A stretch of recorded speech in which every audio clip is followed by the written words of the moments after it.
Salam, selamat pagi. Selamat berjumpa di Mimbar Gemar online pada pagi hari ini, hari Rabu tanggal 15 Oktober tahun 2025.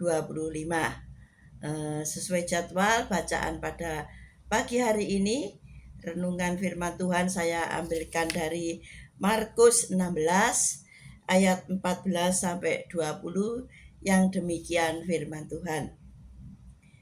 Akhirnya ia menampakkan diri kepada ke-11 orang itu ketika mereka sedang makan.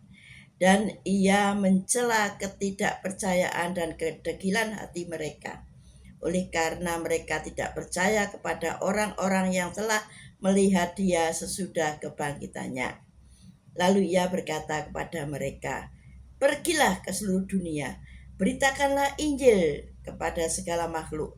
Siapa yang percaya dan dibaptis akan diselamatkan, tetapi siapa yang tidak percaya akan dihukum. Tanda-tanda ini akan menyertai orang-orang yang percaya. Mereka akan mengusir setan-setan demi namaku. Mereka akan berbicara dalam bahasa-bahasa yang baru bagi mereka. Mereka akan memegang ular, dan sekalipun mereka minum racun pahit maut, mereka tidak akan mendapat celaka. Mereka akan meletakkan tangannya ke atas orang sakit, dan orang itu akan sembuh."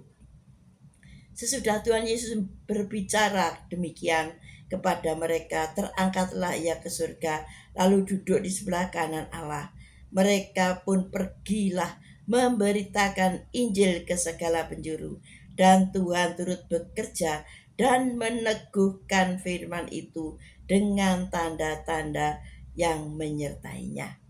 Nah, Bapak Ibu Saudara yang kekasih dalam Tuhan Yesus Kristus, menjadi saksi terkadang memang tidak mudah. Karena belum tentu orang lain itu percaya dengan kesaksian kita.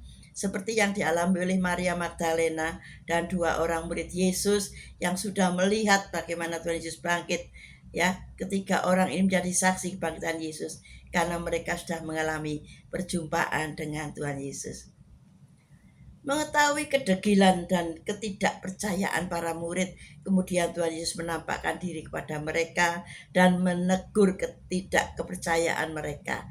Ya, kita di ayat 14 dikatakan bahwa akhirnya ia menampakkan diri kepada ke-11 orang itu ketika mereka sedang makan, dan ia mencela ketidakpercayaan dan kedegilan hati mereka oleh karena mereka tidak percaya kepada orang-orang yang telah melihat dia sesudah kebangkitannya. Nah, Bapak Ibu Saudara sekalian, Yesus merintahkan muridnya untuk memberitakan Injil, ya. Setelah Tuhan menegur supaya menegur tentang kedegilan daripada muridnya itu barulah percaya akan kebangkitan Tuhan Yesus. Dan Yesus memberi amanat agungnya kepada murid-murid untuk memberitakan Injil ke seluruh dunia. Dan Tuhan Yesus berjanji menyertai mereka. Nah, perintah memberitakan Injil ini bukan hanya untuk murid-murid Tuhan Yesus, tapi juga untuk kita semua. Jadi berita kesukaan kepada setiap orang dimanapun juga, siapa yang percaya dan dibaptiskan akan diselamatkan. Tetapi siapa yang tidak percaya akan dihukum. Ini jelas di ayat 15 dan 16 dikatakan, ya. Lalu ia berkata kepada mereka, "Pergilah ke seluruh dunia, beritakanlah Injil kepada segala makhluk. Siapa yang percaya akan dibaptis dan diselamatkan, tetapi siapa yang tidak percaya akan dihukum." Nah, ini suatu perintah pada murid-murid Tuhan Yesus dan termasuk kita. Tuhan Yesus juga memberikan kuasa kepada orang-orang yang percaya untuk mengusir roh-roh jahat dan kuasa atas iblis, memegang ular dan menyembuhkan orang sakit. Ini juga untuk kita, Bapak Ibu, ya. Kita juga diberikan kuasa. Kalau kita percaya, kita akan memegang ular, kita akan menyembuhkan orang sakit. Saat kita berdoa, maka akan mendatangkan kesembuhan. Nah, itu pun terjadi pada kita. Ini benar-benar luar biasa, karena Tuhan Yesus sudah memberikan otoritas pada kita sebagai orang yang percaya. Haleluya. Bapak Ibu saudara kekasih, tujuan utama dalam memberitakan Injil adalah ketaatan. Mentaati segala perintah Kristus dan memungkinkan orang untuk mengalami kebenaran kerajaan Allah. Di dalam pemberitaan ini Tuhan selalu menyertai kita semua ya. Kita melihat di ayat yang terakhir, ayat 20 dikatakan 20b ya. 20 mereka pun pergilah memberitakan Injil ke segala penjuru, dan Tuhan turut bekerja dan meneguhkan firman itu dengan tanda-tanda yang menyertai. Nah, kalau Tuhan menyuruh kita pergi dan memberitakan Injil, di sini ada jaminan, yaitu Tuhan akan terus bekerja dan meneguhkan firman itu, terus menyertai kita. Pertama, Tuhan Yesus turut bekerja melalui para murid dan kita juga ya, sehingga berita Injil disebarkan dan banyak orang bertobat. Kedua, firman Tuhan yang Tuhan Yesus ajarkan kepada murid-murid dan kita semuanya menjadi dasar pemberitaan. Kesaksian kebangkitan Kristus merupakan isi pemberitaan para murid kepada semua orang. Dan yang ketiga dikatakan bahwa tanda-tanda menyatakan otoritas Kristus memperteguh para murid bahwa mereka memberitakan Injil bukan karena kekuatan sendiri, melainkan kekuatan kuat kuasa Allah yang dicurahkan bagi mereka. Ya, karena di ayat 20b dikatakan bahwa Tuhan turut bekerja dan meneguhkan firman itu dengan tanda-tanda yang menyertainya. Haleluya. Untuk itu Bapak Ibu Saudara kekasih dalam Tuhan Yesus Kristus,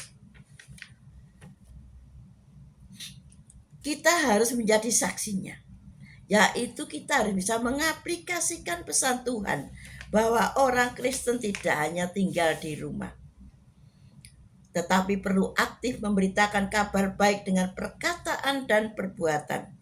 Sebagai orang percaya, kita harus mempercayai kuasa Tuhan yang telah memberikan kita kemampuan untuk menghadapi tantangan dan melakukan pekerjaannya. Apakah kita sudah melakukannya? Apakah kita selalu sibuk dengan pelayanan-pelayanan atau kegiatan-kegiatan di gereja kita atau program-program kita, sehingga kita lupa memberitakan kabar kesukaan, kabar keselamatan di dalam Tuhan Yesus Kristus.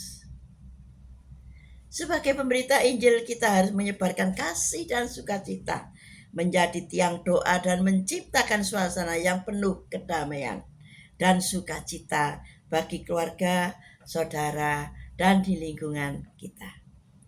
Bapak, Ibu, saudara yang kekasih, firman Tuhan hari ini mengajak kita semua untuk bertekun, memberitakan kabar baik kepada semua orang yang merindukan lawatan Tuhan di saat kehidupan kita sangat sulit. Kita percaya bahwa apabila kabar baik ini diberitakan, maka ada kesukaan, kedamaian, dan ketenangan. Kita semua diutus untuk menjadi pembawa kabar baik.